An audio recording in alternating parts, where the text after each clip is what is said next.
Bapak, Ibu, dan sahabat Dokter FKpedia yang kami hormati, pada kali ini kita berjumpa kembali untuk membicarakan tentang persoalan obesitas. Nah, di antara langkah 5 langkah itu adalah langkah diet, ya. Diet bukan satu-satunya langkah. Yang nomor 3 adalah diet, ya. Pengaturan diet itu penting, dan kali ini saya ingin bicarakan tentang bagaimana aturan makan pada anak, ya. Aturan makan pada anak itu pertama adalah jadwal, yang kedua adalah lingkungan, dan yang ketiga adalah prosedur. Jadi 3 aturan makan pada anak, ya, kita perhatikan. Pada remaja juga harus diperhatikan, ya. Itu 3 aturan makan. Apa tadi? Jadwal, lingkungan, dan prosedur. Tiga-tiganya masing-masing ada ABC-nya. Kita akan bahas setelah yang berikut ini.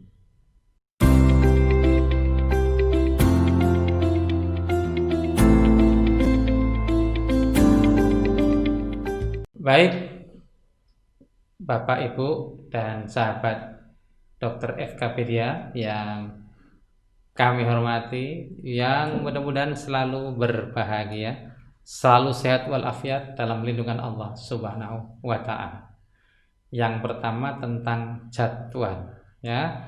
Ini sudah kami sampaikan sebenarnya ketika membahas tentang rumus 3J, yaitu jenis, jumlah, dan jadwal. Nah, bagian ketiga ini jadwal, ini tolong saya ingatkan kembali agar diperhatikan.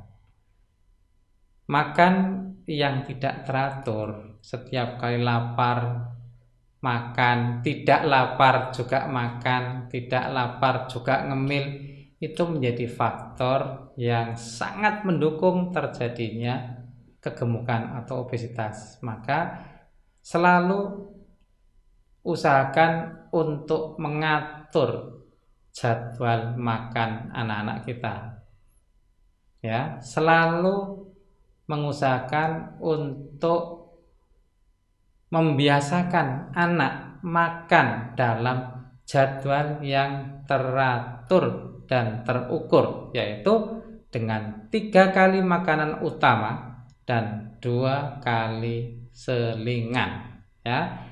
3 kali makan utama dan 2 kali selingan. Ini bicara mengenai jadwal. Sudah saya bicarakan pada kesempatan yang lalu. Saya sekedar mengingatkan bahwa kita perlu mengatur jadwal makan ini. Jangan sampai ketidakteraturan kita, ketidakdisiplinan kita dalam mengikuti jadwal makan membuat kita obesitas atau membuat program diet kita gagal total alias gatot. Bapak, Ibu, Saudara sekalian, sahabat Dokter FKpedia yang berbahagia, aturan kedua dalam aturan makan anak maupun remaja adalah lingkungan, ya. Maksudnya bagaimana?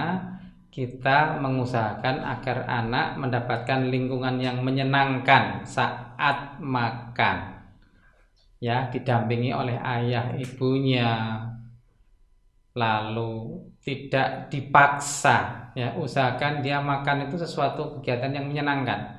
Makan itu bukan terpaksa, namun menyenangkan. Memang makan itu penting, namun makan itu sesuatu yang menyenangkan juga. Jadi penting dan menyenangkan, itu maksudnya lingkungan. Jadi jangan sampai anak terpaksa makannya. Kalau terpaksa nanti malah sulit makan. Lalu masih dalam konteks lingkungan adalah usahakan tidak ada yang mengganggu proses makan si anak. Jadi fokus, ya, anak bisa fokus dengan makan. Saatnya makan, ya, acaranya makan, acara tunggal. Makan paling sambil ngobrol, ya, ditemani bapak ibunya atau saudaranya. di meja makan. Fokus, jangan makan sambil jalan-jalan keluar, sambil nonton TV, sambil mainkan gadgetnya, sambil nonton kereta api di perlintasan kereta api, itu tidak bagus ya. Jadi usahakan untuk fokus, anak itu makan itu fokus ya.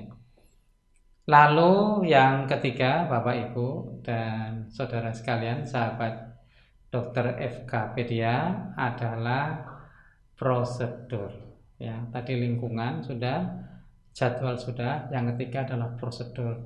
Usahakan makan itu cukup 30 menit saja.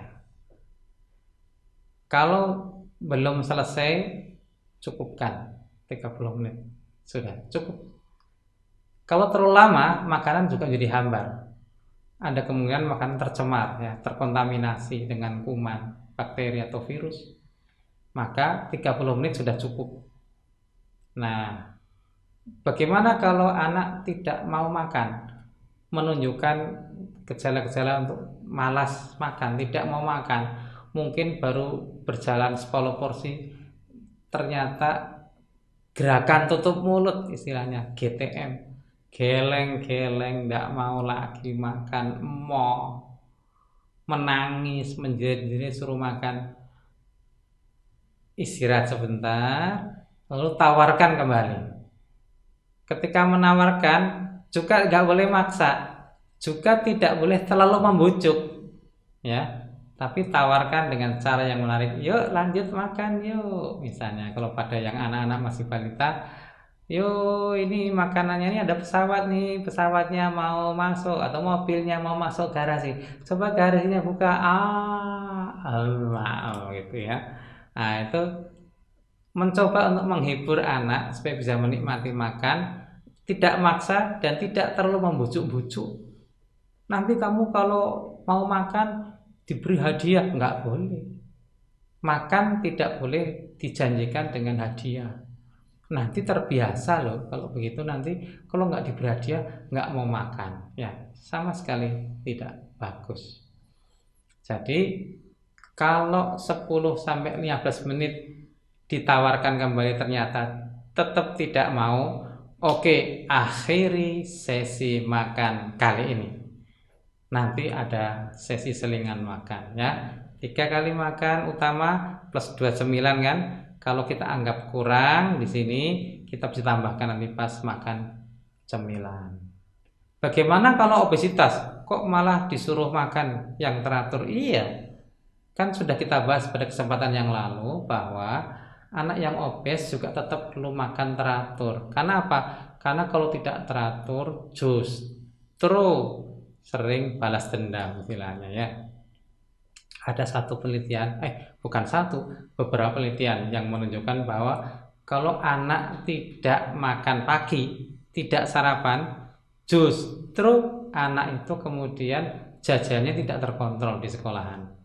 Jadi yang baik bagaimana? Tetap makan, walaupun makannya tidak harus banyak, yang cukup saja, yang sedang-sedang saja. Jadi sarapannya cukup, lalu dia tidak jajan, itu lebih baik daripada tidak sarapan lalu jajannya makannya bakso dengan mie yang banyak, atau makan mie instan.